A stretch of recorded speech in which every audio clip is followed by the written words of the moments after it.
Neha, I welcome you to this program, Success Speaks.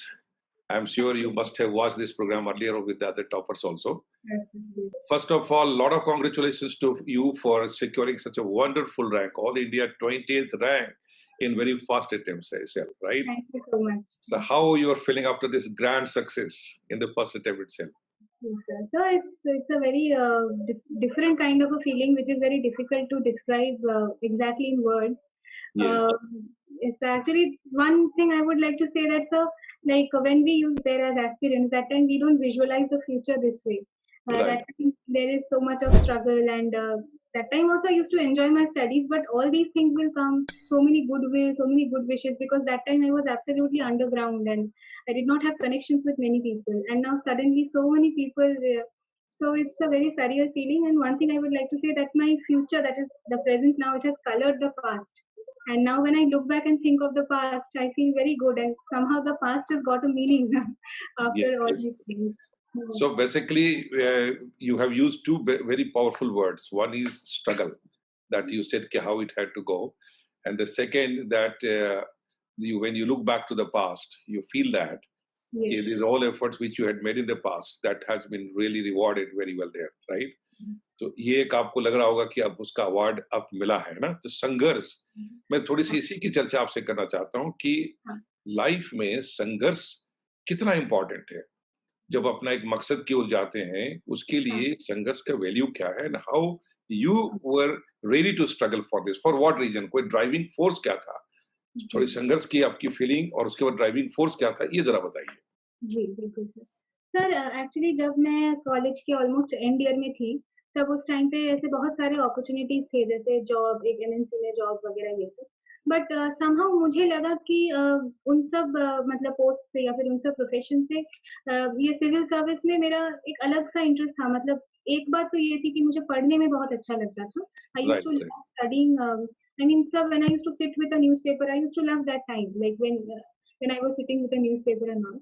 तो उस हिसाब से सर मतलब थोड़ा-सा जो एक्चुअली जो चीज़ चलता है कि ये सिविल सर्विस बहुत ही कठिन एग्ज़ाम है, ये मतलब this is a very tough thing to tough nut to crack. Right, तो मुझे ग्रेजुअली वो चीज़ ज़्यादा इन्फ्लुएंस नहीं किया। मुझे लगा कि हाँ, ठीक है, टफ है और लेकिन मैं ये कर सकती हूँ। मतलब अचानक से वो एक अंदर से वो फीलिंग आया कि हाँ, मैं ये कर सकती हूँ, क्योंकि मुझे ये मज़ा आ रहा है। मतलब मुझे दुनिया भर की न्यूज़ पढ़ना, मतलब ये राइट, पॉलिटिक्स, सोशल साइंस, इन सब चीज़ों को जानना, मतलब ये, और मेरा ऑप्शनल इलेक्ट्रिकल इंजीनियरिंग था, वो तो मैं वैसे भी मुझे इंटरेस्ट था।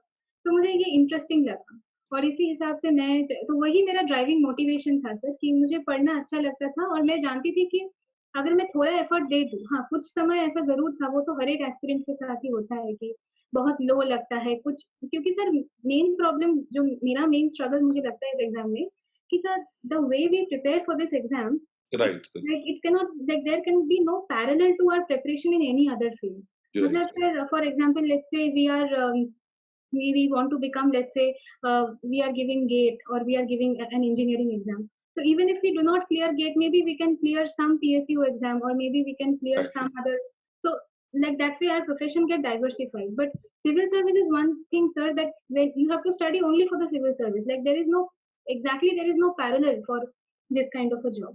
और सर आप ऐसे जैसे जो लोग इंटरव्यू तक सिलेक्ट होते हैं, वो उनको वो बहुत ही टैलेंटेड होते हैं और उनको मोर और लेस एक ही टाइप की टैलेंट होते हैं।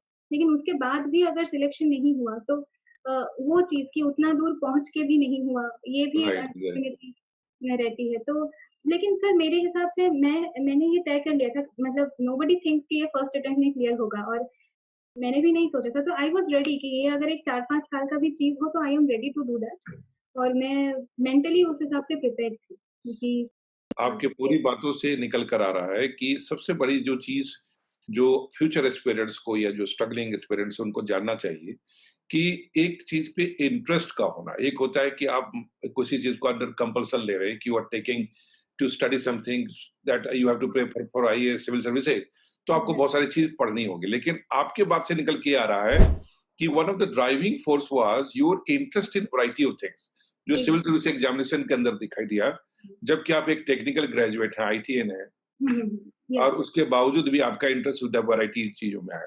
एक तो हाँ, ये एक बहुत इंपॉर्टेंट चीज है जो स्टूडेंट को जानना चाहिए कि आपकी जो भी पढ़ाई है उसमें जो अंदाज है सिविल सर्विसेज का, उसके हिसाब से आपको थोड़ा multiple interest, variety of subject में इंटरेस्ट या तो होना चाहिए, आप या डेवलप कीजिए। This is one thing. Secondly, कि एक डिटर्मिनेशन कि करना है। हाँ, लाइक यू सेड कि आपने ये नहीं सोचा कि पहले अटेम्प्ट में होगा, नहीं होगा तो छोड़ देंगे।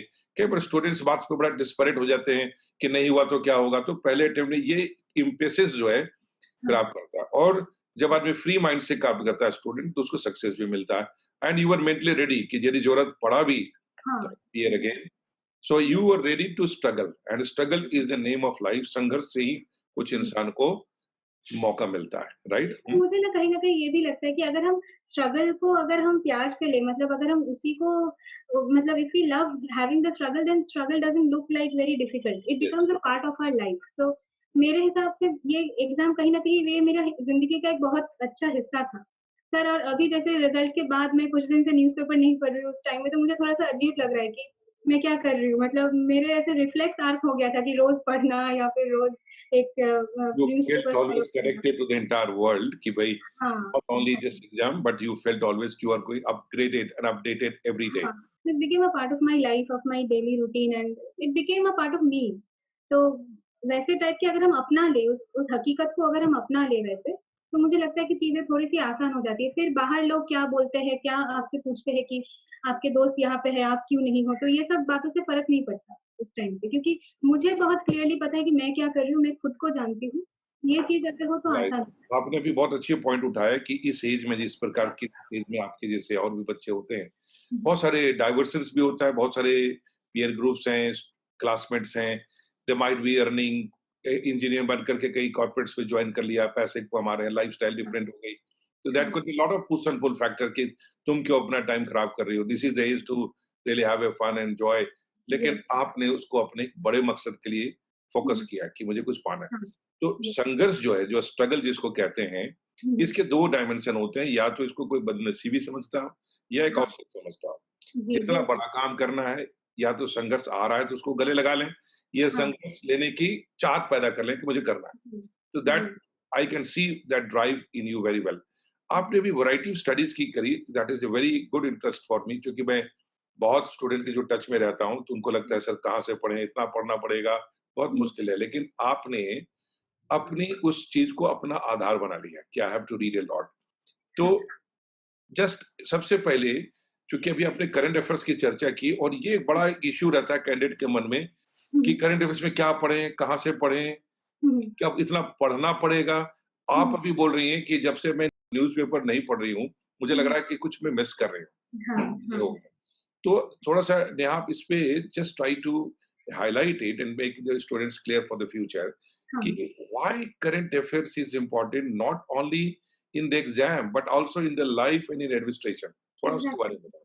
Yes, sir. This is a very important point, sir. Hmm, Like one mistake that the aspirants make is that they see current affair as a completely different block. Like they see it as a different subject, and they say that okay, I have to memorize so many PDFs, I have to memorize this much amount of current affairs. But that is not the thing. Like because you are ultimately going to be an officer, you are going to be a civil servant. तो वहाँ पे भी आप अगर किसी कहाँ जहीं पे भी आप पोस्टेड हो, वहाँ पे आपके आसपास जो भी चीज चल रहा है, उसी से आपको इंस्पिरेशन मिलना है, उसी से आपका जो वर्क वहाँ से निकल के आएगा। So it's very important that we take deep interest in whatever is going on around us. Right, right. और यही करंट अफेयर करने का बहुत सारे तरीका है। अगर हम एग्ज़ाम पॉइंट ऑफ व्यू की बात करें तो उसमें सर कोई एक न्यूज़पेपर आप रेगुलर डेली बेसिस पे फॉलो करना मेरे हिसाब से सही बात होगी। क्योंकि सर ऐसा होता है ना कि आजकल जैसे बहुत सारे होते हैं कि हम एकदम एग्ज़ाम के एंड में कुछ चीज़ें पढ़-पढ़ के पीडीएफ्स पढ़-पढ़ के कर लेंगे या हाँ, कुछ फाइनल नोट्स मिल जाए, मटेरियल मिल जाए, हाँ, हाँ, कोई भी टॉपर की नोट्स मिल जाए या फिर किसी के भी कुछ किसी से तो कोचिंग का मटेरियल हाँ, मिल जाए, कर लें। तो हाँ, कहीं बेसिकली से भी current affair should be a part of your aptitude कि आपको एग्ज़ैक्टली एजुकेटेड बनना है, हाँ, तो कि आप आप उसको करंट एन्जॉय करोगे। हाँ, यस, एग्ज़ैक्टली क्या चल रहा है अराउंड द वर्ल्ड, हाँ, व्हाट इज ऑल हैपनिंग। कल आप एडमिनिस्ट्रेशन में भी जब रहेंगे, तो क्या हाँ, इन्वेंशंस हो रहे हैं, क्या डिस्कवरीज हो रही हैं, क्या अपॉर्चुनिटीज हो रही है। Exactly, you can not live exactly, in like in island कि आप किसी डिस्ट्रिक्ट एग्ज़ैक्टली, एडमिनिस्ट्रेशन में चले गए तो एक आइलैंड का बिल्कुल, एडमिनिस्ट्रेशन चला रहे हैं। You have to take it in बिल्कुल, ग्लोबल बिल्कुल, perspective, state, exactly, nation exactly, आपको दे। नाउ एक हुँ, सवाल जो दिमाग में चलता है नेहा लोगों का, हुँ, स्टूडेंट का, कि भी न्यूज़पेपर में कैसे हुँ, जाने कि क्या हमारे लिए इम्पोर्टेंट है सिविल सर्विसेज के लिए और क्या हुँ, इम्पोर्टेंट नहीं है? मतलब कहाँ पढ़ना चाहिए? How to read newspaper? That is a very, very important question. तो पहला मैं पूछूंगा कि एक व्यक्ति को कितने देर तक न्यूज़ पढ़ना चाहिए? ऐसा कोई क्राइटेरिया आपके पास था कि कितना टाइम आपने एग्जैक्टली। न्यूज़पेपर को डेली दिया? जी सर। सर एक्चुअली ऐसे टाइप के क्वेश्चंस को आंसर करने के लिए मैंने अपना एक खुद का ब्लॉग लिखा है। तो हाँ, मैं यहाँ पे भी बताना चाहती हूँ कि कैसे मैंने इसको टैकल किया। सर एक्चुअली ये ना फेज़ वाइज़ के ऊपर डिपेंड करता है। जैसे राइट, जब अगर कोई मान लीजिए सर कोई फर्स्ट अटेम्प्ट वाले एस्पिरेंट है, तो और अगर वो इंजीनियरिंग बैकग्राउंड या फिर कोई नॉन आर्ट्स बैकग्राउंड से है, तो उसको तो कुछ पता ही नहीं है कि क्या चल रहा है, क्या नहीं चल रहा है। तो उसमें जो फेज़ 1 होता है, एकदम early phase when he has just started thinking of the exam. तो करेक्ट। उस टाइम पे ही has to sit with the newspaper and everything will appear like Hebrew language in the newspaper like सारे चीज़ important लगेगा, ये हाँ, कहेगा पता नहीं क्या पढ़ना, राइट, सारी चीज़ें इम्पोर्टेंट लगेगा, सारी चीज़ें नहीं इम्पोर्टेंट लगेगा, तो उस टाइम पे it will take 4 hours like in my case I can share my experience like I decided to give civil services in the final semester of my college. So I correct, remember that it was the final semester and many people around me were busy with farewell occasions and all. But I used to go to the library and I used to sit with this newspaper for around 3-4 hours. और उसमें से I did not think that I have to complete a syllabus or this will be asked in UPSC. I did not think of any exam, but I just enjoyed reading the newspaper and whatever new things I learned, I tried to look into some YouTube videos. या फिर sir हम आजकल तो online भी बहुत सारे guidance मिलती है जैसे राइट, राइट, मान लीजिए सर अगर हम इजराइल पैलेस्टाइन की इशू पढ़ रहे हैं और हमें उसका बैकग्राउंड पता नहीं है तो हम इजराइल पैलेस्टाइन फॉर यूपीएससी ऐसे करके अगर हम सर्च करें गूगल में तभी हम बहुत रेलिवेंट अच्छा लगा, वेबसाइट से बहुत अच्छा। हाँ कुछ ना कुछ मटेरियल मिल जाता है तो बस उनको मैं पढ़ती थी और मैं जानती थी तो ऐसा ये वाला जो फेज था कि बस जानना और चीजों के साथ एक एक अकस्टम्ड होना कि क्या चल रहा है क्या नहीं चल रहा है ऐसा नहीं कि सब कुछ जान गया तो लेकिन यहाँ पहले हम पहले थोड़ा-सा डिस्कशन को आगे बढ़ाने के लिए आपकी बात को थोड़ा-सा मैं हाइलाइट कर दूँ और वो इम्पोर्टेंट ये है कि सबसे पहले एक अच्छे कॉन्शियस रीडर जिसको कहते हैं कि आपको हाँ समाज में आपको रिस्पॉन्सिबल पोजीशन लेना चाहते हैं, correct not only civil services anywhere कि अब आप एग्जैक्टली प्रैक्टिकल लाइफ में तो you should be knowing what is going around the world. तो एग्जैक्टली आपको शुरू में यदि 4 घंटे भी लगते हैं तो first get familiar and get हाँ एक्वाइंटेड विद द न्यूज़पेपर कि किस पेज में जी क्या आता है, पहला जो इम्पोर्टेंट है और क्या-क्या exactly development around the world चल रहा है अलग-अलग फील्ड में। तो एज़ अ जनरल रीडर फिर धीरे-धीरे आपने क्या किया, वो ज़रा बताइए? हुँ, हाँ तो फिर धीरे-धीरे मुझे मतलब वो पढ़-पढ़ के मुझे I was sure by that time that I want to get into this world of civil services because I enjoyed things from the newspaper. So उससे मुझे क्लैरिटी मिली कि हाँ, यही शायद मेरी चीज़ है करने के लिए। So then after that I focused on an exam point of view. So then I tried to like when after my college when I came back home before joining job I had around 2 months before joining job. So during that time I remember I used to do that newspaper before sleeping after dinner. So that's why my time gets limited because otherwise if we start newspaper in the morning then we can sit throughout the whole day with the current affairs. Right, So right, one thing that I did was to sit with the newspaper after dinner before I go to sleep. And right, I think within that time span of 2 to 2.5 hours, I used to cover the newspaper and I used to take guidance of various online websites, which will help me to know at least what is important from UPSC point of view and what not. And right, whatever I used to know, I prepared 4 folders on my laptop, 4 Microsoft Word folders based on the GS paper. And whatever news articles came, I used to continuously link them with the GS papers. जैसे मान लीजिए sir अगर कोई RBI के by monthly policy के ऊपर एक right, news article आया तो मैंने उसको लिंक किया कि अच्छा ये जीएस 3 का इकोनॉमी का पार्ट है, तो मैं उस फ़ोल्डर में इसको डालूँगी और जब मैं स्टैटिक इकोनॉमी पढ़ूँगी तब मैं उसको रिवाइज़ करती रहूँगी, ताकि वो चीज़ एक साथ रहे। तो उस हिसाब से सर ये जो सिलेबस है, सिलेबस का आप ज़रूर एस्पिरेंट्स के लिए एडवाइस है कि सिलेबस का प्रिंट आउट लें और उसको धीरे-धीरे मतलब सिलेबस ना एक दिन बैठ के रटने से सिलेबस याद नहीं होता, वो साथ-साथ देखना पड़ेगा। मतलब हाँ, वो बहुत एक ग्रेजुअली आपको लिंक कनेक्शन समझ में आना चाहिए कि क्या है, क्या नहीं है। तो आप डेली न्यूज़पेपर रीडिंग को भी सिलेबस जानने का एक एक्सरसाइज बना सकते हो, ऐसे करके ये लिंक आपने करके। एक बहुत इम्पोर्टेंट बात हुई जो मैं फिर से जो एस्पिरेंट्स हैं उनको फ्यूचर को एस्पिरेंट्स हैं उनको बता दें। इम्पोर्टेंट ये है कि आपने एक जनरल रीडर के रूप में पहले अपने आप को एक हुँ, हैबिट में डाला कि newspaper reading must be a part of my life to do hmm, some hmm, to get a complete awareness about the world around क्या-क्या फील्ड में चल रहा है। दूसरी बात सिलेबस जो आपने अभी बात करी, बहुत सारे स्टूडेंट से गलती होती है कि वो हुँ, उसको डिजिटल फॉर्म में या हुँ, ऑनलाइन फॉर्म में छोड़ देते हैं। आपने कहा भी कि प्रिंट ले लेना चाहिए। दैट इज़ जी, वेरी, वेरी इंपोर्टेंट। हो सके हुँ, तो अपने हैंडराइटिंग में भी लिख लीजिए। हाँ, अब हाँ, सिलेबस को धीरे-धीरे दिमाग में बैठने दीजिए। हुँ, अब करंट अफेयर्स की जो इम्पोर्टेंट बात आपने जो भी बताई है, वो इम्पोर्टेंट ये है कि कैसे सब्जेक्ट्स रिलेट करें। तो हुँ, यदि सारे चारों पेपर जनरल स्टडीज मेंस के एंड हुँ, प्री में भी जो टॉपिक हैं, चाहे इकोलॉजी एनवायरनमेंट है, हुँ, ज्योग्राफी है, हिस्ट्री है, हुँ, इकोनॉमी है, हुँ, सिक्योरिटी वाली पैच चैप्टर है, इंटरनेशनल रिलेशन है, ये सारी जो चीजें हैं अखबार में जब ये दिमाग में सिलेबस होगा, हाँ, तो एग्ज़ैक्टली, अखबार में सीधा फिर नजर वहीं पड़ेगी।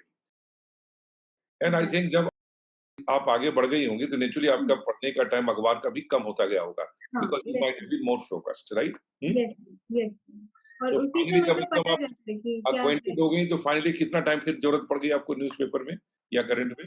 हाँ, सर फाइनली जब ये चीज़ स्टेबलाइज़ हो गया क्योंकि ये एक ग्रेजुअल स्किल है जो धीरे-धीरे डेवलप होता है, तो फाइनली मैं डेढ़ घंटे में खत्म करने की कोशिश करती थी। वेरी बस। नाइस। तो देखो ये this is the thing, a good student for civil services hmm, should ideally give maximum 1 or 1.5 hour time. That is the maximum time is needed once you are familiar with the thing.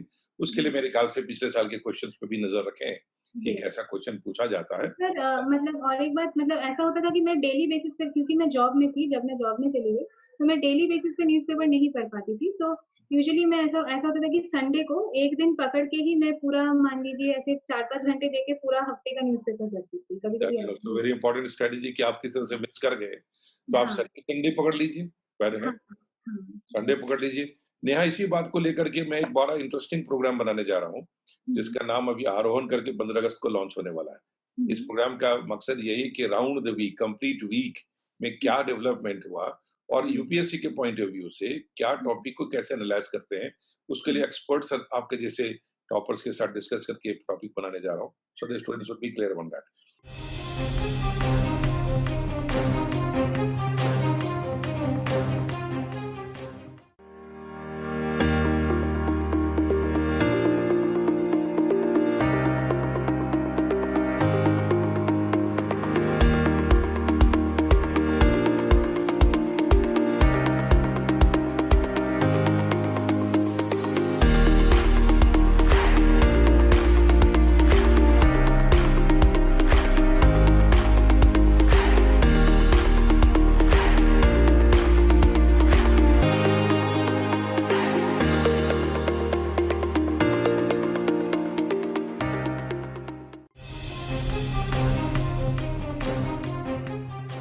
तो यहाँ सबसे पहले आपको एक important जानकारी और चाहिए। Student के मन में ये होता है कि हुँ। क्या न्यूज़पेपर पढ़ के या करंट्स का नोट्स भी बनाना चाहिए? ऐसा क्या आपने भी कुछ ऐसा किया था नोट्स से रिलेटेड कोई?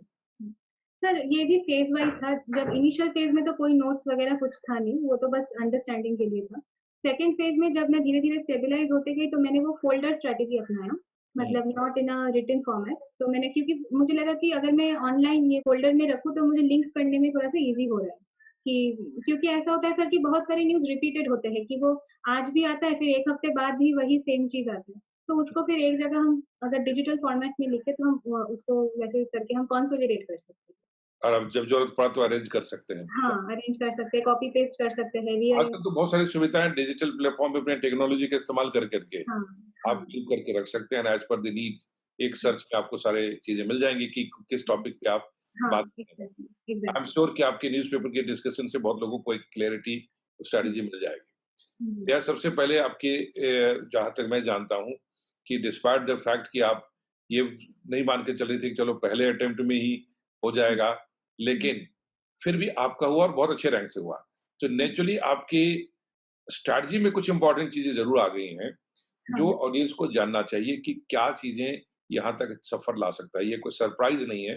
हाँ, आप बेशक लेकिन आपने कुछ करना है। तो that's why call well begin is half done.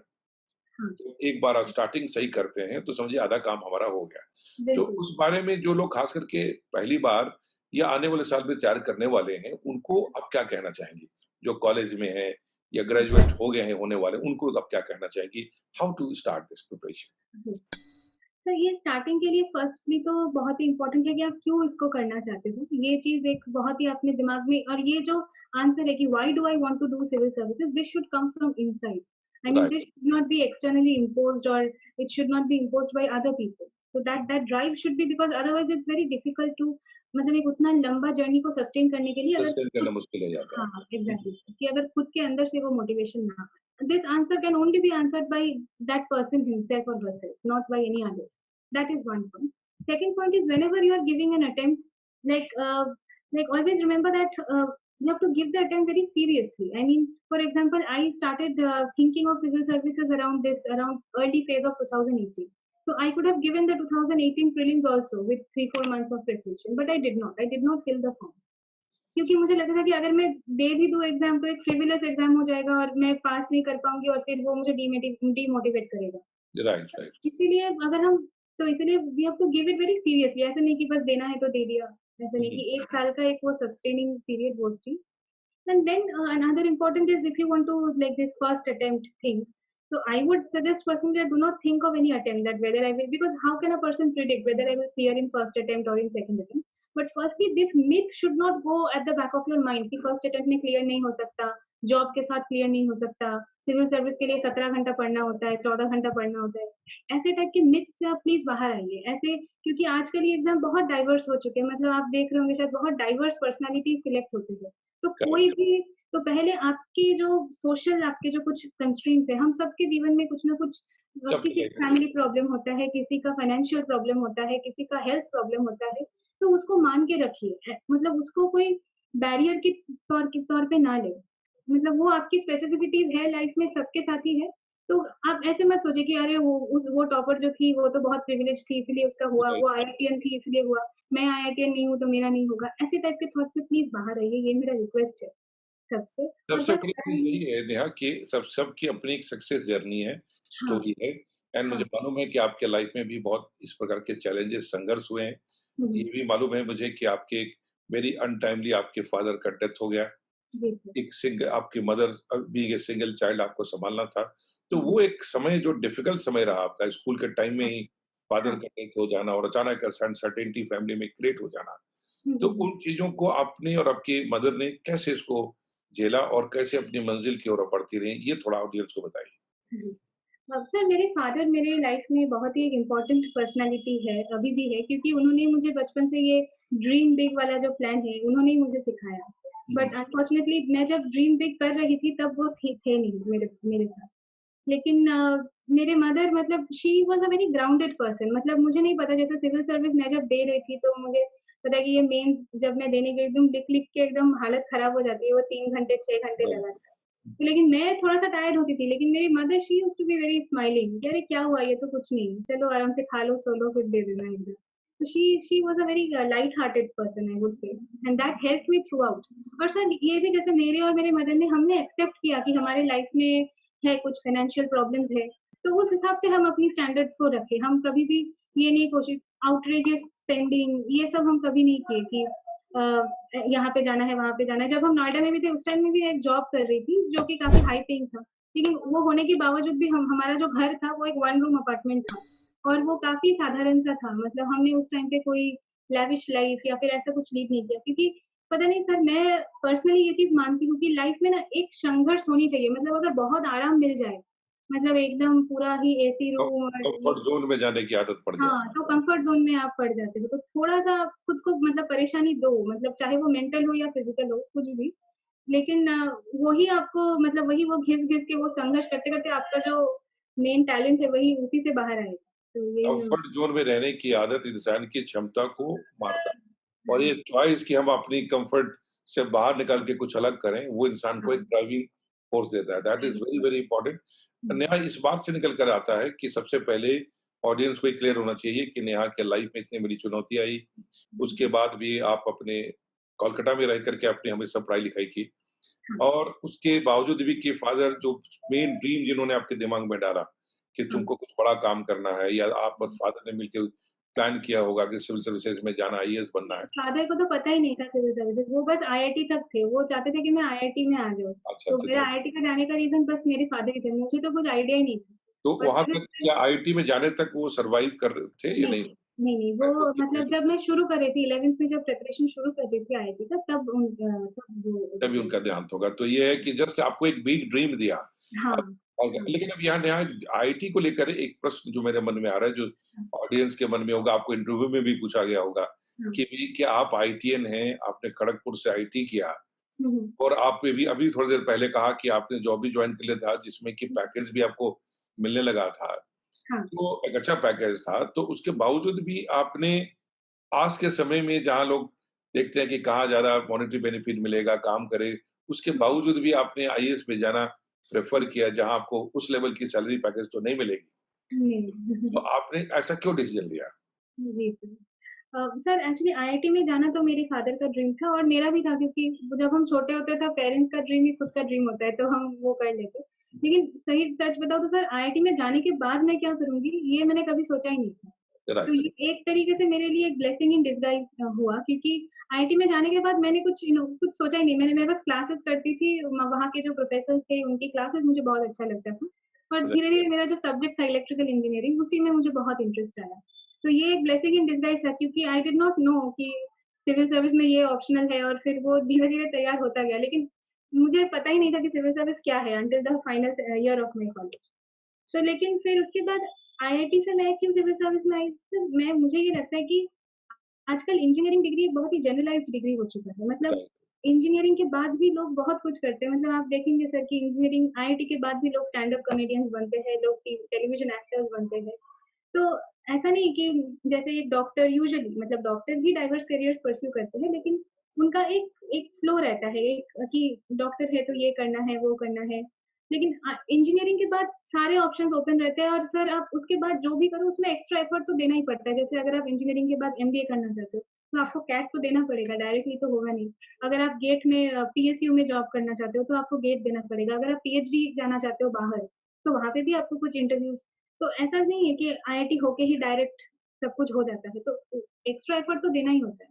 उसके बाद एक बात और होती है कि आपको एक ग्रेजुएट होना, एक एकेडमिक डिग्री आपको जनरल लेना है या आपको कोई टेक्निकल डिग्री लेना इज़ वन थिंग एंड हाँ, choice of career is a different thing कि आपको yes, 30-40 years of in life जो है, यस, कहाँ आपका मन लगेगा, कहाँ कंट्रीब्यूट कर सकते हो हाँ, और कहाँ आपको रिवार्डिंग लगता है जॉब, वो तो एक डिसीजन इम्पोर्टेंट है।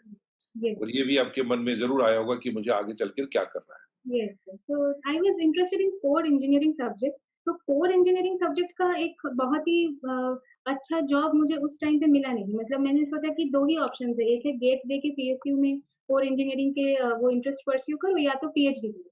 और मैं कहीं न कहीं ये क्लियर थी कि मैं विदेश नहीं जाना चाहती थी। आई वाज़ वेरी क्योंकि my mother was in India I mean in Kolkata. Right, you wanted to stay back in the Yes, country yes. Right, That was a fixed priority for me. I mean, I did not want to step out of India.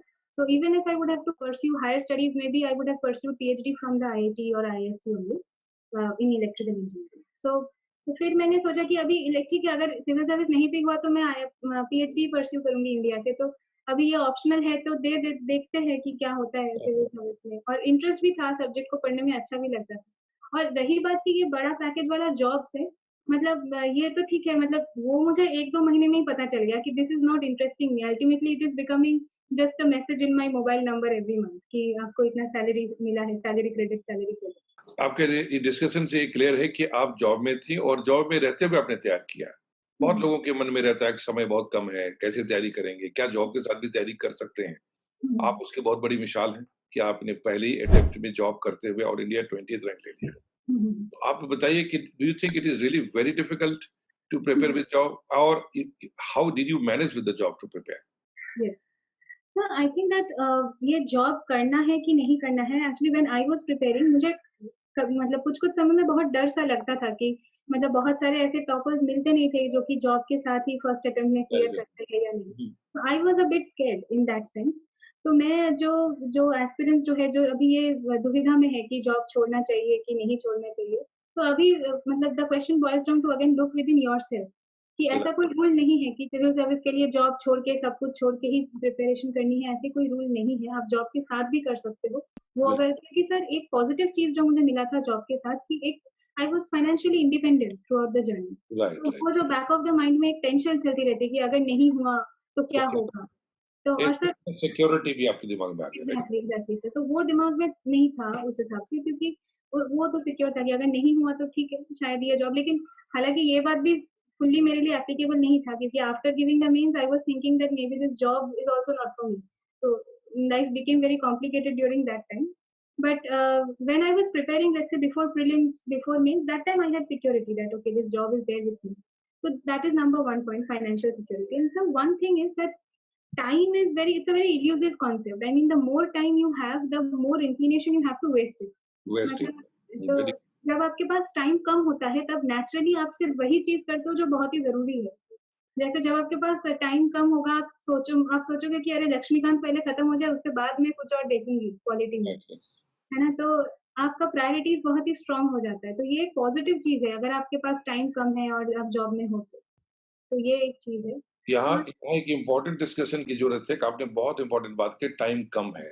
या हाँ, तो आप पे कम है, उसके हिसाब से adjust कर के चलिए, या हुँ, यदि आपके पास टाइम ज़्यादा भी है, तो भी आप हमेशा एक कंस्ट्रेंट बना के चलिए हुँ, कि इतना ही टाइम मेरे पास सर्वे करना है। हाँ, जब बहुत लग्ज़री ऑफ टाइम होता है, तो नॉर्मली वो सीरियसनेस नहीं आता। जैसे कि एक हाँ, फाउंडेशन में, ग्रेजुएशन में या यूनिवर्सिटी के दिनों में ऐसे होता है कि पूरे साल स्टूडेंट को बस टाइम ही टाइम होता है। बट हाँ, उसमें वो एग्ज़ैक्टली एफिशिएंसी नहीं आती। बट एफिशिएंसी एग्ज़ामिनेशन 3 महीने जब याद आता है कि अब 90 डेज़ रह गए, 60 हाँ, डेज़ रह गए, एफिशिएंसी चेंज हो जाती है। तो एफिशिएंसी आपने ऑटोमेटिक आ जाती है। आपने जो है कितने घंटे, ये सवाल अब उठता है कि हुँ, आप जॉब में रहते हुए 8-9 घंटे की आपकी एंगेजमेंट भी हुँ, होगी। तो आपका टाइम टेबल कैसा था? And hmm, how did you manage then, and how many average hmm, working hours for civil service examination you were giving for study hours it means? जी। तो एक्चुअली जॉब जॉइन करने से पहले मेरे पास 2 महीने था घर पे मतलब between job after college and job joining. तो उस राइट, टाइम पे मैंने जो न्यूज़पेपर रीडिंग का जैसे मैंने अभी बात की वो फ़ोल्डर बनाना वो मैं सीख गई थी जॉब जॉइन करने से पहले ही। दूसरी बात है कि जो बेसिक एनसीईआरटी पढ़ना होता है और वो जो एनसीईआरटी के छोटे-छोटे नोट्स वो भी मैं घर पे करके गई थी बिफोर जॉइनिंग जॉब। तो after job it was more of revision और कुछ लेक्चर्स थे, कुछ ऑनलाइन वो थे, वो सब मैं ज़्यादा करती थी, तो मोर ऑफ रिविज़न। तो मेरा शेड्यूल लगभग ऐसा था कि मैं ऐसे सुबह 7-8 बजे उठ के जॉब मतलब 10-11 बजे तक ऑफ़िस पहुँचती थी, तो राइट। इससे पहले 2 घंटे मैं पढ़ने की कोशिश करती थी। बहुत कभी-कभी हाँ, कभी-कभी मैं ऑफ़िस शटल में जाती थी, तो शटल में भी थोड़ा-सा पढ़ने की कोशिश करती थी। लेकिन फिर उसके बाद घर पे आके और 3 घंटे हाँ, जैसे शाम को ऐसे 7 बजे 6-7 बजे तक घर पहुँचती, उसके बाद और 3 घंटे। थोड़ा तो रिलैक्स करके 2-3 घंटे हाँ, और पढ़, ठीक है? हाँ। और फिर ऑफ़िस के बीच में भी जैसे लंच टाइम में काफ़ी यूटिलाइज़ करती थी। लंच टाइम में मुझे याद है जैसे वो कुछ आरएस-टीवी के कुछ डिबेट्स होते हैं या फिर कुछ ऐसे जो बिग पिक्चर वगैरह वो सब डिबेट्स, तो वो मैं ईयरफ़ोन्स में लंच करते-करते सुनती थी। ताकि टाइम सेव हो जाए। और जब भी ऑफ़िस में कोई गॉसिप वग़ैरह होता था, मैं उसमें बिल्कुल भी इन्वॉल्व नहीं होती थी। मैं कॉरिडोर में जाके अपना पढ़ाई करने की कोशिश करती थी जितना हो पाए।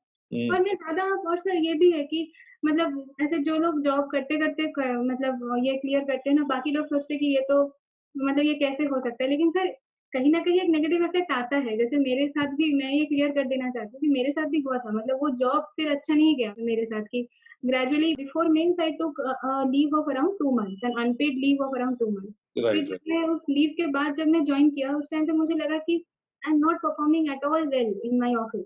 तो उसमें नेगेटिव इफेक्ट तो आया ना सर मतलब ऐसा नहीं है कि हम सुपर ह्यूमन हैं जो जहाँ भी जाए वही अच्छा करेंगे। ये भी मिथ है और इससे प्रायोरिटी स्टूडेंट तो चेंज करनी ही पड़ती है, राइट। हुँ, हुँ। हाँ, कुछ ना कुछ सैक्रिफाइस तो करनी ही पड़ती है, तो वो मेरे साथ भी था, ऐसा नहीं कि मैं जॉब में स्टार परफॉर्मर थी। मतलब मेरी प्रायोरिटीज़ मेरे खुद के लिए काफ़ी क्लियर थी कि जॉब है, ये एक फाइनेंशियल इंडिपेंडेंस का वो है और सिर्फ मतलब मेरी जो कंपनी थी, वो भी काफ़ी मतलब वर्क एथिक्स में भी वो काफ़ी अच्छे थे। मतलब it was a very ethical company I should say मतलब the way they treat their employees and all. तो उसमें एक एक एक बहुत बड़ी चीज़ थी, मेरे पास ना कोई ऐसे मेंटल कोई प्रॉब्लम्स नहीं थे और mental problems in the sense कि जब हम नए जगह में जाते हैं तब वहाँ के फ्रेंड्स और पीयर प्रेशर और ऑफिस पॉलिटिक्स और ये सब चीज़ों में हम बहुत वो हो जाते हैं। लेकिन मेरे साथ आई वाज़ वेरी लकी कि ऐसा कुछ हुआ नहीं था क्योंकि वहाँ के जो मेरे कलीग्स थे, मैनेजर थे, वो भी काफ़ी अच्छे थे। लेकिन मैंने किसी को भी बताया नहीं था कि मैं सिविल सर्विस देना चाहती थी। मतलब आई was very quiet and very I kept a very low profile sir throughout my journey. मतलब किसी को पता ही नहीं था कि मैं क्या कर रही हूँ अपनी लाइफ में। बस मुझे पता था, मेरी मम्मी को पता था। तो ये 2 बड़ा इम्पोर्टेंट पॉइंट ये निकल के आता है। एक तो आपका टाइम मैनेजमेंट के हिसाब से आपने कहा हाँ, कि 4 से 5 घंटे एवरेज तो आपका कंटिन्यूटी में था। हाँ। और at the back of mind it is important for the students to know for the future hmm, कि you should always have at the back of your mind कि आपका गोल क्या है। तो हाँ, आप जहाँ भी रहेंगे तो जो भी टाइम मिलेगा तो आप इमीडिएटली उस पर दिमाग अब लगाना शुरू कर हाँ। दें। ये एग्ज़ैक्ट आपके साथ रहा, और आप हुँ, पॉलिटिक्स था या नहीं था, आपका इंटरेस्ट नहीं था। ये भी बड़ा हाँ, इम्पोर्टेंट है। तो एग्ज़ैक्टली आपको चीज़ें, आपका भी इंटरेस्ट तब होता है जब आप उनमें इंटरेस्ट लेंगे क्योंकि आपकी मंज़िल आ रहा है। बट यहाँ हाँ, बड़ा इंटरेस्टिंग चीज़ है नेहा, अब जो आपके ऑफिस वालों को पता चला कि आप ऑल इंडिया में टॉपर हाँ। हो गई, तो कैसा फील हाँ, हाँ, करा? हाँ। नहीं, अभी वो लोग काफ़ी they were very positive and they send their good wishes to me. और मैं एक्चुअली जब मैं इंटरव्यू में सिलेक्ट हुई तब भी उनको पता था, तो उस टाइम पे भी उन्होंने काफ़ी सपोर्ट किया, काफ़ी कांग्रेचुलेट किया after I got selected for the interview. Now they are very happy and right, so that everybody must be feeling proud कि भई आप वहाँ ऑर्गेनाइजेशन में काम किया है और साथ में आपने इस प्रकार से प्रोग्राम, वेरी नाइस। नेहा, आप थोड़ा-सा हम जानना चाहेंगे टाइम मैनेजमेंट की आपने बहुत अच्छी बात करी, स्ट्रेस स्ट्रेस भी आपने लिया नहीं, बल्कि स्ट्रेस को मैनेज किया आपने वेरी बिल्कुल, नाइसली बिकॉज़ बिल्कुल। आप अपनी फ़ोकस थी, अपनी हुँ, ओर में सिर्फ तो इसलिए 2 एक बहुत इम्पोर्टेंट है, टाइम मैनेजमेंट कितना अच्छा आपका, आप how you are managing stress, stress तो आएगा। ऐसा हुँ, नहीं कि जब आप काम करेंगे इतने रूटीन में पढ़ाई भी कर रहे हैं, हुँ, जॉब भी कर रहे हैं, तो ये हुँ, कहें कि स्ट्रेस नहीं आएगा, but stress is not always negative, हुँ, provided how you manage and take it. यदि जी, स्ट्रेस को आप नेगेटिवली ले जाएँगे तो एंग्ज़ायटी बनेगा, स्ट्रेस और वो आपके बहुत सारे डिसोरिएंटेशन क्रिएट करेगा। लेकिन आप जानते हैं कि भई वर्क प्रेशर है, तो हुँ। ये स्ट्रेस कई बार बहुत कुछ दे भी जाता है कि आप कैसे उसी में मैनेज करके अपना काम कर लें। मतलब ये खुद के ऊपर भरोसा रखना कि मैं जो कर रही हूँ वो ठीक कर रही हूँ, क्योंकि ऑफिस में ऐसा होता है कि मैंने किसी को बताया नहीं था कि मैं सिविल सर्विस करना चाहती हूँ। हुँ, लेकिन इनडायरेक्टली मेरा परफॉर्मेंस खराब हो रहा था ऑफिस में, और मेरे जो आस-पास के लोग थे वो मुझसे काफ़ी अच्छे परफॉर्म कर रहे थे इन ऑफिस। राइट, तो राइट। अब उससे मैं अगर विचलित हो जाती हूँ उस टाइम पे कि अरे ये लोग तो मीटिंग्स में जा रहे हैं, कॉन्फ्रेंसेस में जा रहे हैं, मुझे तो कोई नहीं बुलाएगा। लेकिन मुझे क्यों बुलाएगा? मैं काम तो बहुत मीडियोकर करती हूँ ऑफिस में। या राइट। तो ये चीज़ किसी को पता नहीं, सब लोग आपके ऊपर डाउट करेंगे, लेकिन आप खुद को ध्यान में रखना कि ठीक है, इट हैपेंस, एवरी इट्स आपके नॉट दिमाग में परफेक्ट। क्लियर था कि मैं यहाँ तो मीडियोकर बन के रहने में हाँ, काम हाँ, चलेगा, लेकिन जहाँ एक्सेल करना है, वो आपने कर भी लिया। हाँ, दैट हाँ। Is very, very important.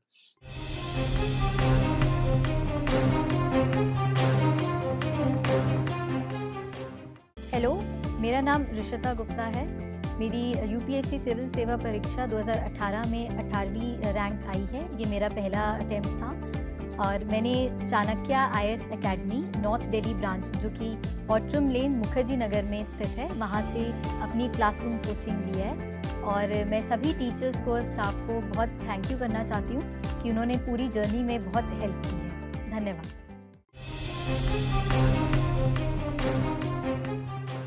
अब थोड़ी-सी बात हम 3 स्टेजेज़ एग्ज़ाम की हैं, ज़रा इसकी चर्चा करते हैं। हाँ, फर्स्ट, क्योंकि आपने पहले अटेम्प्ट में तीनों स्टेज क्लियर कर लिया और बहुत अच्छे रैंक से किया। तो हुँ, फर्स्ट स्टेज है प्री का। जो जी, प्री के स्टेज में कि to make it sure you join the job और जॉब के साथ आपने प्री दे दी और पहले अटेम्प्ट में क्वालीफाई किया।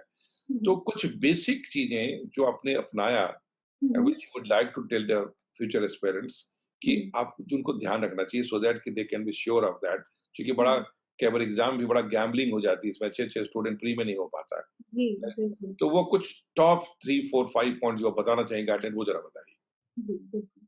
सर एक्चुअली प्रीलिम्स के पहले, जैसे मैं ये मानती हूँ कि प्रीलिम्स के पहले ऐसे 2-3 महीने, अगर आपका फर्स्ट अटेम्प्ट है तो 2 ढाई महीने, अगर सेकंड थर्ड अटेम्प्ट है तो शायद 1 डेढ़ महीना। तो हुँ, उसमें आप एक्सक्लूसिव सिर्फ प्रीलिम्स के पॉइंट ऑफ व्यू से ही पढ़ें। ये बहुत राइट, इम्पोर्टेंट है। और सर ये चीज़ एक काफ़ी आपकी जो स्ट्रेस लेवल है वो डाउन कर देती है, क्योंकि जब आप कंबाइंड पढ़ रहे हो तब आप थोड़ा-सा कन्फ्यूज़ रहते हो कि प्रीलिम्स भी पढ़ रही हूँ, मेन्स भी पढ़ रही हूँ। लेकिन जब प्री होता है तब ठीक है और रिस्पॉन्सिबिलिटीज़ बाद में जाए, लेकिन प्रीलिम्स, अभी प्रीलिम्स है, प्रीलिम्स के लिए इसका पढ़ना। मतलब है कि प्री से हाँ, 2-3 महीने तो आप बिल्कुल प्री हाँ, पर फोकस हो जाएँ। जी, लेकिन मुझे जो आपकी बात से लग रहा है कि sure you are making an integrated preparation for mains and yes. Pre both for there, तो इसका मतलब आइडियल तरीका है कि आप अपना अच्छा आपने सीरियस प्रिपरेशन जैसे हुँ, आपने 2019 का एग्ज़ाम दिया, तो हाँ, आपको याद है कि कब से आपने सीरियस प्रिपरेशन शुरू कर दिया था? हाँ, मैंने लगभग मई 2018 से सीरीज़ प्रिपरेशन 1 शुरू साल की। पूरा पहले आपने शुरू कर जी, दिया, ठीक है? तो वही कि मई 2018 से अराउंड फरवरी 2019 तक पूरा प्रीलिम्स एंड मेंस कंबाइंड। तैयारी करते रहे, राइट? हुँ, हाँ, लेकिन जैसे सर, जैसे मैं एक एग्ज़ाम्पल दे सकती हूँ, जैसे ज्योग्राफी एनवायरनमेंट में, तो उसमें हम बहुत सारे national parks, wild life resources ये पढ़ते हैं। तो जब हम प्रीलिम्स और मेंस कंबाइंड पढ़ते हैं, तब हमको हर एक नेशनल पार्क्स के नाम याद रखने की ज़रूरत नहीं है, क्योंकि वो मेंस के लिए उतना आएगा नहीं। लेकिन जब हम फरवरी-मार्च 2019 में उसको रिवाइज़ करेंगे, तब हुँ, हम उसको सिर्फ प्रीलिम्स के पॉइंट ऑफ व्यू से रिवाइज़ करेंगे, और हम एक मैप पॉइंटिंग में देखेंगे कि सारे नेशनल पार्क्स का लोकेशन क्या है, उसमें क्या फ्लोरा, फ़ौना है, उसमें वेदर, क्लाइमेट कैसा है, ये। फिर उसके बाद जैसे प्रीलिम्स में सर और एक छोटी-छोटी बातें, जैसे ये लक्ष्मीकांत पॉलिटी के बुक से छोटे-छोटे इन्फॉर्मेशन निकालना। फिर और जो हम टेस्ट देते हैं, जैसे आजकल तो सभी को पता है कि टेस्ट सीरीज़ देना होता है प्रीलिम्स के हुँ, लिए। लेकिन ऐसा होता है कि सर टेस्ट सीरीज़ देना ही सिर्फ मतलब देना ही is not sufficient. After giving the test series you have to analyse on yourself कि आपने क्या सीखा उस टेस्ट सीरीज़ से, क्योंकि राइट। बहुत सारे नए चीज़ें हम सीखते हैं टेस्ट से, और दूसरी बात, अगर हम किसी रॉन्ग गेस किया तो हम we have to make sure कि ऐसे टाइप के गेस हम ना करें नेक्स्ट टाइम। और सर एक बहुत इंपॉर्टेंट पॉइंट कि प्रीलिम्स में कॉमन सेंस का एक बहुत अहम भूमिका है जो हम मिस कर जाते हैं। मतलब एस्पिरेंट्स में सोचते हैं कि अरे मैंने तो ये पढ़ा नहीं, तो ये क्वेश्चन डायरेक्टली कैसे आएगा। तो क्वेश्चन है कि when you are giving in the exam be like a warrior, मतलब आपको किसी भी हाल में करना है क्वेश्चन, किसी भी हाल में आप ये बोल के नहीं छोड़ सकते हो कि ये मैंने डायरेक्टली पढ़ा नहीं, ये उस बुक से नहीं मिला, ये उस टेस्ट से नहीं मिला। ऐसे टाइप के थॉट से आप बस बाहर आइए और अपनी कॉमन सेंस लगा के भी कभी-कभी इसमें जो मेन बात है, इसमें ऑप्शन। जस्ट ये मेन बात है जो आपने वर्ड कॉमन सेंस यूज किया, हुँ, हुँ। जिसको कई बार वाइड गेस भी कहते हैं, ये तभी आता है जब आपने हाँ, सिलेबस को ठीक से पढ़ा हुआ है। तो जी। मेन एंड प्री में जब आपने कोई ज़रूरी नहीं कि हर चैप्टर, लेकिन एक बार सिलेबस का हर चैप्टर हुँ, कॉन्सेप्चुअल क्लैरिटी ज़रूर होनी चाहिए, ताकि एग्ज़ैक्टली। कोई क्वेश्चन डायरेक्टली नहीं भी आ रहा है, तो हाँ, इनडायरेक्टली किसी न किसी से लिंक हो सकता है। हाँ, किसी ना दैट किसी से लिंक होके मतलब वो वैसे टाइप के क्वेश्चन्स, मतलब आप थोड़ा-सा कॉमन सेंस, जैसे मैं एक एग्ज़ाम्पल दे सकती हूँ, जैसे मेरे प्रीलिम्स में एक क्वेश्चन आया था कि ये गुप्ता एम्पायर में कुछ उनका एक फोर्स्ड लेबर होता था गुप्ता एम्पायर में। फिर एक राइट, ऑप्शन था कि ये फोर्स्ड लेबर को वीकली वेजेस मिलता था, इन फोर्स्ड लेबर्स को सिर्फ़ परिवार के सबसे एल्डेस्ट बेटा को मिलता था, ऐसे ऑप्शन था। तो अब मैंने सोचने लगा कि मैं ये सोचने लगी कि एंशिएंट इंडिया में कौन इतना रिकॉर्ड कौन बनाएगा कि वो इतने एकदम कॉन्फिडेंस के साथ बोल पाएगा कि एकदम एल्डेस्ट ब्रदर को मिलेगा, ये वीकली वेजेस मिलेगा। हुँ, मतलब उतना प्रिज़र्व करना पॉसिबल है क्या हिस्टोरिकली? तो हुँ। फिर ये तो कॉमन सेंस है, फिर वो दोनों ऑप्शंस निकाल के फिर सही आंसर आपको ऑटोमेटिक मिल जाता तो क्या है। आंसर दिया ऐसे आपने नेहा, जो बता दीजिए लोगों को? हुँ, हाँ, मतलब फिर उसके बाद मैंने वो 2 ऑप्शंस एलिमिनेट कर दिया कि ये तो हो ही नहीं सकता। फिर बाकी एक ऑप्शन था कि this force, I think the name of this was some vishti और something, that the name is, या then it was saying that it is sort of a tax. So that option appeal to me कि हाँ, ठीक है, ancient history में sort of a tax, ये language अच्छा लग रहा है ऑप्शन का, तो यही ऑप्शन सही होना चाहिए। तो मैं ये अब नहीं कह रही हूँ कि सारे क्वेश्चंस ऐसे होगा, ऐसे नहीं होगा, लेकिन आप जब पढ़ोगे, इतना जब पढ़ोगे, जो कि जो चीज़, तब आपको ऑटोमेटिक ये चीज़ आ जाएगा। ये इसमें स्मार्ट वर्क। इम्पोर्टेंट ये है कि स्टूडेंट को जब इंटीग्रेटेड प्रिपरेशन करें, तो एक बार सिलेबस को, क्वेश्चन पेपर को पिछले साल को देखते हुए हाँ, one round of clarity of all the facts and concept should be clear. फिर राइट। आपने कहा कि प्री से पहले हुँ, एकदम फोकस्ड हो जाइए कि वही सारी स्टडी, चाहे हाँ, किसी किताब से पढ़ा हो जी, आपने, लेकिन उसको कंसोलिडेट करके प्री ओरिएंटेड कर लीजिए हाँ, कि इसमें एग्ज़ैक्टली, कॉन्सेप्ट क्या होगा, ऑप्शंस कैसे एग्ज़ैक्टली, बनाए जाएँगे, हाँ, गिल्ट वर्क एग्ज़ैक्टली, करना कैसे हो सकता है, and then exactly, also working on the examination skills which can be exactly, done with a lot of test series and या प्रैक्टिस एट होम, कि होता कि वो मिस्टेक्स जाके एग्जामिनेशन हॉल के अंदर ना हो, because there will is a framework of time constraint है, क्वेश्चन हाँ, ज़्यादा है, will that is very important. बिल्कुल। Now, what kind of difference you see between the approach of pre and mains? एक तो integrated preparation हो गया, but हाँ, आपने pre nicely रखा कि there is an approach which is hmm, different in pre. Hmm, You have to remember a lot of important relevant facts. Hmm, hmm, hmm, relevant facts को आपको याद रखना, फिर हुँ, conceptual clarity रखना, ये हुँ, एक part है। फिर acumen to select one of the say 4 given options, सबसे हुँ, correct answer क्या है? ये तो हुँ, कुछ basic acumen की requirement है। But जी, mains जो है, the moment you come in the mains, हाँ। वहाँ आपकी स्टडी क्या एक्सटेंसिव रखना है या सेलेक्टिव हो जाते हैं? पहले तो ये बताइए। तो प्रीलिम्स और प्रीलिम्स के लिए जैसे सबको पता है कि ये फैक्ट्स, छोटी-छोटी चीज़ें जैसे मैप पॉइंटिंग, रिवर्स, ये सब पढ़ो और फिर उसके बाद जो भी आपको पता है उससे आप गेस कीजिए या फिर इंटेलिजेंट एडुकेटेड वे में क्वेश्चन को समझ के आप ऑप्शन एलिमिनेट कीजिए, ये सब। लेकिन मेंस में ऐसा होता है कि उसमें आपको डायरेक्टली लिखना है। तो 2-3 पॉइंट्स आपके दिमाग के पीछे चल रहा होता होगा तभी आप लिख पाएँगे डायरेक्टली। Right, right. और सर सबसे जो चैलेंजिंग पार्ट है मेंस में मुझे लगा वो है टाइम। क्योंकि टाइम एक 2 10 मार्क्स का क्वेश्चन, 20 मार्क्स का क्वेश्चन आपको 7-8 मिनट में लिखना है और उससे ज़्यादा आप दोगे तो आपका कोई ना कोई क्वेश्चन छूटेगा। तो आप अगर बहुत इंटेलेक्चुअली चीज़ों को लिखने स्टार्ट कर गए, अगर आप परफेक्शन के पीछे अगर आप भागेंगे कि मैं तो एकदम परफेक्ट आंसर लिखूँगी, तो वो कभी हो नहीं पाएगा क्योंकि आपका बाकी का क्वेश्चन छूट जाएँगे। तो मेंस के लिए मुझे लगता है, मेरी एडवाइस ये है कि आप सारे क्वेश्चंस को अटेम्प्ट कीजिए। मतलब क्योंकि मेंस तक चलते-चलते इतनी तैयारी हो जाए कि हम 1-2 लाइन किसी ना किसी क्वेश्चन में लिख दें, कुछ ना कुछ लिख दें। मतलब ऐसा नहीं कि और अ, सबसे बड़ी बात, मेंस में कोई नेगेटिव मार्किंग तो है नहीं, तो मैं नेगेटिव तो मार्किंग तो है नहीं। Right, exactly. तो आप स्ट्रैटेजिकली उसको लिख दें और हर एक आंसर के लिए आप एक टेम्पलेट बना के जाएँ। मतलब आंसर राइटिंग जब आप करेंगे, तब जनरलाइज़्ड वे में मत कीजिए कि अच्छा ये क्वेश्चन आया मैंने लिख दिया कुछ। नहीं, ऐसे एक दिमाग में टेम्पलेट रखें कि अगर इस टाइप का क्वेश्चन आया तो मैं एक स्टैटिस्टिक से शुरू करूँगी आंसर को इंट्रोडक्शन में। मतलब सबको यही पता है कि इंट्रोडक्शन बॉडी कंक्लूजन होता है आंसर में। अब इंट्रोडक्शन में क्या हो सकता है? जैसे अगर हम सोसाइटी की बात करें, अगर हम पॉलिटिकल इश्यूज की बात करें तो वहाँ पे हम कुछ स्टेटिस्टिक्स से स्टार्ट कर सकते हैं। जैसे एसोसिएशन ऑफ डेमोक्रेटिक रिफॉर्म्स का रिपोर्ट में लिखा है कि पार्लियामेंट में इतने क्रिमिनल्स है, क्रिमिनलाइजेशन ऑफ पॉलिटिक्स का परसेंटेज इतना है। तो ये बहुत अच्छा एक नंबर, ये स्टेटिस्टिक्स आप एक कॉपी में लिख के रखिए मेंस के लिए, जो आप हर एक इंट्रोडक्शन में यूज कर सकते हो स्टेटिस्टिक्स। या फिर डेफिनेशन, अगर सेक्युलरिज्म का कोई क्वेश्चन आए तो start with the definition of secularism.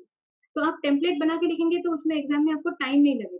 फिर उसके बाद जो क्वेश्चन है, क्वेश्चन को अच्छे से पढ़िए और क्वेश्चन में ही आपको आंसर मिल जाएगा मेंस में। जैसे अगर क्वेश्चन में लिखा है कि डिस्क्राइब, तो आपके दिमाग में एक टेम्पलेट होना चाहिए। अच्छा, डिस्क्राइब लिखा है मतलब ऐसे टाइप के डिस्क्राइब। अगर लिखा है क्रिटिकली एनालाइज, तो मतलब मैं इस टेम्पलेट में लिखूंगी कि आर्ग्यूमेंट्स इन फेवर और आर्ग्यूमेंट्स अगेंस्ट, क्योंकि क्रिटिकली एनालाइज में हमें पॉजिटिव नेगेटिव दोनों ही दिखाना होता है। इस इन वर्ड्स का बड़ा मीनिंग है, एनालाइज करना, डिस्कस करना। तो actually in words and phrases को बहुत ध्यान दे करके ही आंसर को लिखना चाहिए, क्योंकि यदि आंसर क्या है डिस्कस और आप क्रिटिकली एनालाइज कर रहे हैं तो that will not give you the word of the marks. तो ऐसे छोटी-छोटी चीज़ों का ध्यान रखना और फिर अल्टीमेटली एंडिंग कंक्लूजन में एक टेम्पलेट बना के रखना, वो आंसर राइटिंग करते-करते आपका हो जाएगा कि कैसे टाइप के कंक्लूजन लिखना है। तो और फिर आपको 7-8 मिनट में उसको खत्म करके रखना और ज़्यादा सोचना नहीं है कि इसमें मैं वो दे सकती थी, वो दे, क्योंकि आपको सारे क्वेश्चंस करने हैं। क्योंकि सर अगर ऐसा एक जैसे इनिशियली मैं जब प्रीलिम्स के बाद मैंने सोचा था कि मैं सारे क्वेश्चंस अटेम्प्ट नहीं करूँगी, लेकिन whatever I will attempt, I will write the best answer. Best answer. Then I realized that that is not a good strategy because we never know what is the best answer for UPSC. So maybe आपने अपनी तरफ से तो लिख दिया कि बहुत अच्छा आंसर, लेकिन यूपीएससी को शायद पसंद ना आए। So it's better that you write average answers also in all the questions but attempt it. Right, relevant answer, जो सबसे बड़ी चीज है कि है ना, और जितना बार प्रैक्टिस करेंगे तो क्लियरिटी बढ़ती भी चली जाएगी। हाँ, एग्जैक्टली। नेहा, जनरल स्टडी में तो काफी कॉम्प्रिहेंसिव है, आपको अगले एपिसोड्स में भी हम आपके कवर करेंगे, लेकिन स्पेशली आज के दिन में मैं एसे के बारे में आपसे जानना चाहता हूँ कि एसे जो है ये कई बार स्टूडेंट से गलती होती है, इसको नेग्लेक्ट कर करके साइड से ले जाते, छोड़ देते हैं। आपने एसे में कैसे तैयारी की और क्या किया इसमें आपने? सर ऐसा है कि ऐसे का अलग से तैयारी करने की कोई लॉजिक नहीं बनता, क्योंकि अगर आप देखें तो 2 टाइप के ऐसे आते हैं। एक होता है फिलोसॉफिकल ऐसे सेक्शन ए में, और एक होता है थोड़ा सा ग्राउंड रियलिटी से जुड़े हुए जो ऐसे होते हैं। तो मैंने ऐसे प्रीलिम्स से पहले मैंने ऐसे कोई कुछ प्रैक्टिस नहीं, कुछ नहीं किया था। मैंने प्रीलिम्स के बाद ही मैंने एग्जाम के लगभग 2 महीने पहले ही ऐसे को सीरियसली लिया। So one smart thing that I did was that I collected a lot of quotes by famous personalities. For example, Albert Einstein, Rabindranath Tagore, then Mother Teresa. और फिर मैंने उनको ब्लॉक वाइज डिवाइड कर लिया कि मतलब उनके कोट्स पढ़ने में भी, जैसे एपीजे अब्दुल कलाम सर के कोट्स, तो फिर उसको मैंने ब्लॉक वाइज कर दिया कि अगर ऐसे टाइप की, अगर मान लीजिए सर अगर पॉवर्टी हंगर के ऊपर कोई ऐसे आया तो I will start with professor Amartya Singh quote on poverty. तो ये एक ब्लॉक वाइज आप बना दीजिए ऐसे में, और फिर उसके बाद आप थोड़ा सा इनोवेटिव होने की कोशिश करें ऐसे में। For example I can share my strategy, like on the final exam I wrote the essay on artificial intelligence. Right. Now artificial intelligence, there are many ways to start with it, but what I did was that somewhere while I was searching for quotes, I read about a philosopher called Nietzsche. So that Nietzsche, he gave a concept of Superman. He said that someday there will be a Superman, and he named it the Ubermark. So I thought that in my essay I wrote it, I started the essay this way, that is AI leading civilization to that kind of a concept of Superman. So that becomes a bit innovative. Examiner को पढ़ने में अच्छा लगे, और ऐसे का main USP यही है कि एग्जामिनर को पढ़ने में अच्छा लगना चाहिए।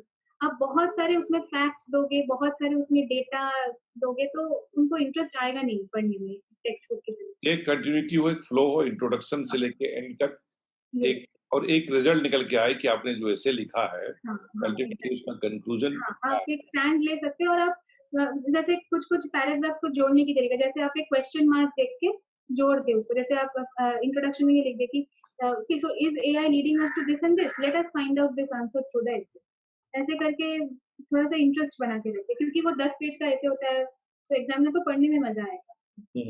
तो ये चीज आप प्रैक्टिस कर सकते हो घर पे, लेकिन मतलब प्रैक्टिस से भी ऐसा नहीं है कि एकदम मैकेनिकली प्रैक्टिस कर लिया। जैसे कोई बोलते हैं कि जैसे मैंने हर हफ्ते एक ऐसे लिख दिया, हर हफ्ते 2 ऐसे लिख दिया, तो लिखने से क्या होगा? आपको तो सीखना है कि क्या कैसा लिखना है, क्या नहीं लिखना है। तो आप पहले ऐसे लिखो, फिर 2 दिन बाद उसको पढ़ो, और आप पढ़ के देखो कि आपको क्या अच्छा लग रहा है क्या पढ़ने में। अगर खराब लग रहा है तो मतलब उसको मॉडिफाई करो, ऐसे टाइप की। एक तरह से आदत होनी चाहिए कि बार-बार घर में लिख करके खुद पढ़ें, और किसी को आप पढ़ने के लिए भी दें कि कोई पढ़ करके कोई एक अच्छा रीडर समझ भी जाए हाँ, कि हाँ, हाँ, क्या ये आपके मेरे लिए। साथ हुआ नहीं था। मैं उस टाइम पे मैं बहुत टेंस थी क्योंकि मेरा कोई था ही नहीं जो मेरा ऐसे पढ़ सके।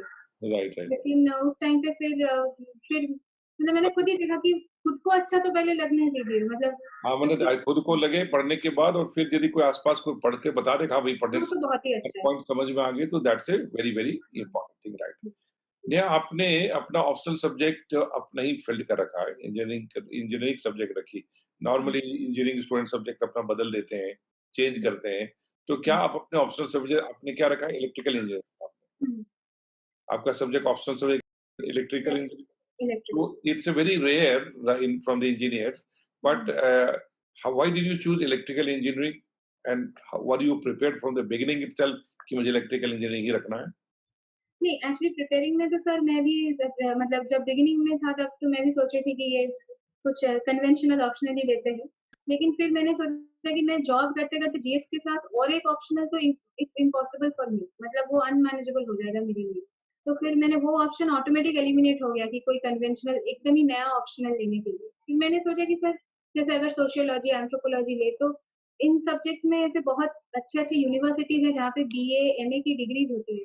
तो क्या मैं 3-4 महीने पढ़ के उनके लेवल तक आ जाऊँगी? तो फिर हुँ, मुझे वो कॉन्फिडेंस मिला नहीं कि मैं वो कर सकती हूँ।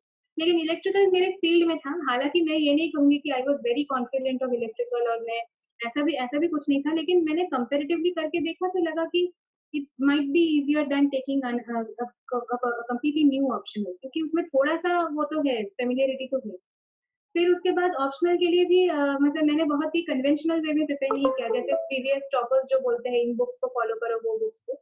मैंने ज़्यादा नहीं किया, मेरे पास जो अपनी कॉलेज के टाइम पे जो नोट्स थे, उसी के ऊपर रिलाई किया और कुछ एनपीटीईएल के जो वीडियोज़ होते हैं यूट्यूब में जो आईआईटी के प्रोफेसर्स डालते हैं, उनसे सीख-सीख के मैंने अपना खुद का नोट्स बनाया और फिर उसी को एक्चुअली आपको अपने सब्जेक्ट पे इंटरेस्ट था, तो नेचुरली हाँ, आप उसका, तो ये एक बहुत इम्पोर्टेंट बात है कि आपको एक क्लैरिटी रहे और आपको इंटरेस्ट है सब्जेक्ट में कि क्यों ले रहे हैं।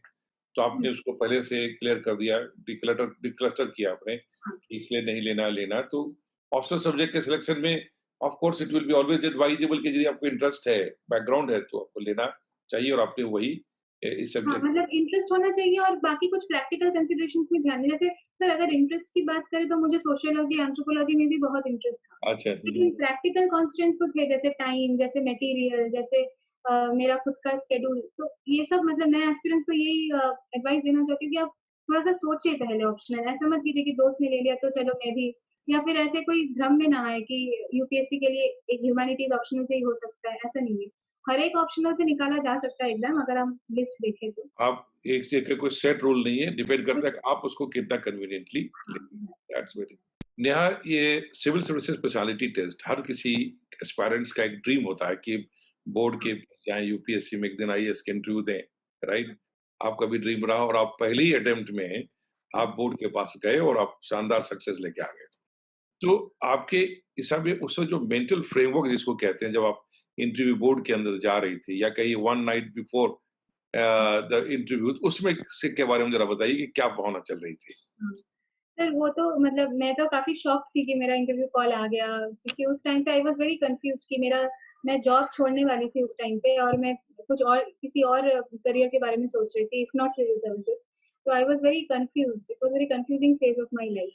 But right. फिर जब कॉल आया इंटरव्यू का तब मैंने कुछ सोचा ही नहीं, मतलब मैंने सोचा कि अब तो मतलब रिजल्ट हो कि ना हो ठीक है, लेकिन इस प्रोसेस को एन्जॉय करनी है, क्योंकि I was feeling very happy that I had reached up till that stage, and whatever is the result that did not matter to me at all.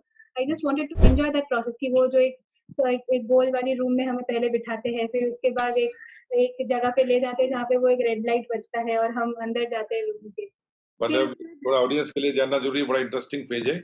आप ये हाँ, कहना चाह रही हैं, पहले तो एक वेटिंग रूम होता है, जहाँ गोल रूम है, जहाँ हाँ, सारे कैंडिडेट हाँ, वेट कर रहे होते हैं। फिर आपको बताया जाता है कि हाँ, आपका किस चेयरमैन के साथ आपके बोर्ड का चेयरमैन कौन है, हाँ, जिसमें आप हाँ, मिल, एग्ज़ैक्टली। एंड देन आप फिर बोर्ड के मेंबर के चैम्बर के बाहर वेट करती हैं, बाहर वेट करते हैं। जहाँ लाइट लगी हुई है, रेड लाइट, हाँ, कि हाँ, कैंडिडेट गया तो फिर आपका दूसरा का नंबर आता है, ठीक है? फिर तो वहाँ वेट कर रही, तो ये पूरे समय में जो वेटिंग था, वो फीलिंग हाँ। कैसी थी आपकी उसमें? फीलिंग बहुत ही अनोखा था, मतलब उस टाइम पे तो एक्चुअली मतलब मेरा मॉर्निंग शिफ्ट था और मैं उससे पहले 2-3 दिन पहले आई was very tensed about my attire कि मैं क्या पहन के जाऊँ, ये साड़ी वगैरह उससे पहले कभी पहना नहीं था उतनी अच्छे से। तो I was very tensed about the attire and everything. Right, right. Mains के टाइम पे तो हम वो सब सोचते नहीं है, हम तो बस एग्ज़ाम देने में बिज़ी होते हैं। यहाँ पे तो ये प्रेज़ेंटेबिलिटी ड्रेस ऑल्सो मैटर्स। ड्रेस भी एक बड़ा इम्पोर्टेंट हाँ, हाँ। पहलू हो जाता है उसका, राइट। तो फिर हमें और हम जैसे हम गर्ल्स के लिए और भी डिफिकल्ट हो जाती है क्योंकि हमें सुबह ये साड़ी पहनना, ठीक से रेडी होना, तो सुबह 4 बजे उठना होता है। तो बाय द टाइम और मेरा इंटरव्यू शायद 11 बजे के आस-पास हुआ था, तो आई वाज़ मतलब feeling so sleepy during that time. बहुत एक टायर्डनेस आ रही थी, लेकिन जब वो बेल बजा और जब मैं अंदर गई, तब ऐसा कुछ फीलिंग ही नहीं आया और मतलब एग्ज़ाम इंटरव्यू खत्म हो गया और मुझे लगा कि इंटरव्यू खत्म हुआ ही नहीं है। मतलब मुझे लगा बस 5 मिनट ही हुआ है और by the time I came out like the other people informed me it was around for 35 minutes. But हाँ, वो तो 45 मिनट्स का वेट ग्रुप चला। आपके बोर्ड में कौन चेयरमैन कौन थे आपके? मेरे प्रोफेसर टीसी आनंद, डॉक्टर डॉक्टर टीसीए आनंद, क्या नाम बताएँ, दोबारा बोलिएगा? टीसीए आनंद। किसी अ, आनंद। आप ये बताइए कि जब आप बोर्ड के अंदर गईं, तो हाँ, वहाँ सिचुएशन में बोर्ड आपकी ओर देख रही थी जब एंटर किया, या बोर्ड अपने आप किस मूड में थे? कैसे बैठे हुए थे? क्या था वहाँ पर? हाँ। तो वो भी काफ़ी एकदम एक टेबल था उनका एक ऑफ़िशियल जो उनका जो ऑफ़िस होता है रूम में, तो वहाँ पे ही 5 एस्टीम्ड पैनलिस्ट्स बैठे थे और चेयरमैन मिडल में थे और मेरा एकदम सामने तो मेरा पहला था कि जब मैं एकदम चेयर में बैठी तो पता नहीं वो चेयर पीछे गिर गया और मैं थोड़ी गिरने में आ गई, तो वो काफ़ी कॉन्फिडेंस लूज़िंग मोमेंट था। अच्छा, लेकिन फिर मतलब थोड़ा-सा चेयर में बैठे तो पीछे खिसक गया, कहना ये चाह रही हाँ, हैं। वो पीछे खिसक गया। फिर क्या सिचुएशन था वहाँ? फिर उसके बाद और तो कुछ कर नहीं सकती, मैंने सामने लाया उसको मैंने बस और उसको कोई फिर पकड़ नहीं किया, बोर्ड ने किसी ने कुछ नहीं नहीं, उसमें वो काफ़ी कॉर्डियल थे, मतलब ऐसे वो काफ़ी कॉर्डियल होते हैं, आपको कंफर्टेबल फ़ील कराने की कोशिश करते हैं। लेकिन एक जो बोलते हैं कि जैसे I was trying to smile throughout the interview, बोलते हैं कि इंटरव्यू में एक काम और एक स्माइलिंग पर्सनैलिटी हो तो अच्छा है, लेकिन in my board like the chairperson and the other members, like they were very cordial, but they were not reciprocating directly to my smiling nature or that way. तो ये वो काफ़ी राइट। सीरियस थे। तो वो लेकिन यहाँ पे एक उनका शायद ये ट्रिक हो सकता है कि अगर हम रेसिप्रोकेट ना भी करें तब भी ये कैंडिडेट कैसे रिस्पॉन्ड कर केयरफुल सकता रहती है। है कि नहीं रहती, क्या हाँ, रहती है? They were हाँ, very serious, but they were all focused and serious in the हाँ, question. they were very focused on me, they were very nicely listening to my और वो ही काफ़ी अच्छी बात है कि जब मैं प्रिपेयर कर रही थी तो मैं आई वाज़ वेरी अलोन और मैं किसी से बात ज़्यादा करने का मौका नहीं मिलता था। अभी इंटरव्यू में जाते हुए बात करने का मौका मिला तो आई वाज़ वेरी हैप्पी कि कोई सुन रहा है, मतलब कोई सुन तो रहा है मेरी बात, तो I was very happy for that और Yeah, मैं बोल how it all began? कैसे इंटरव्यू शुरू हुआ? पहले इंटरव्यू शुरू हुआ यही है कि मतलब मेरी डैट से ही उन्होंने शुरू की कि I can see that you have graduated from IIT, so why did you there are already so less girls in engineering, I mean why are you leaving this field in order to become an IIT, so this way he started. जब आपने जवाब क्या दिया, थोड़ा audience को बताइए?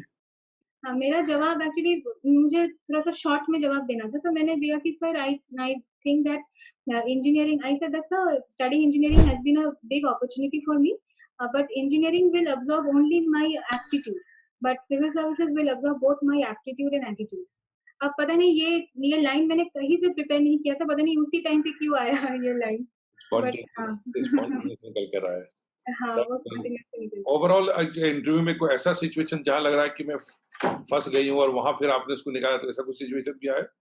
ऐसा बहुत कुछ सिचुएशन तो नहीं था, जैसे एक पता है कि मतलब एक I was asked a question about whether science is supreme और religion is supreme. Hmm. So this type of questions are very tricky. I mean, like I could have said like she was asking that since you are from a you are a science scholar. So tell me, is science supreme or religion is supreme? So I did not take a perfect stand. Madam, religion is all about but she was trying to provoke that no, but religion is all about faith and science is all about logic. So how can they go together? But so that was a kind of situation. I gave a balanced answer. And how you concluded it was used? How do you conclude it? Just to I tried to say that like many of the roots of science also comes from religion. Then I tried to give example of like this like Max Weber he was a sociologist, so he said that like how Protestant, like during the time of Protestant ethics, So that gave the birth to industrial revolution and the scientific spirit. So I said that sometimes religion is also, I said that this religion science, they cannot be compartmentalized very tightly. I mean, they answer different questions of life, and if we are trying to answer which is supreme and which is not, then it's a useless debate.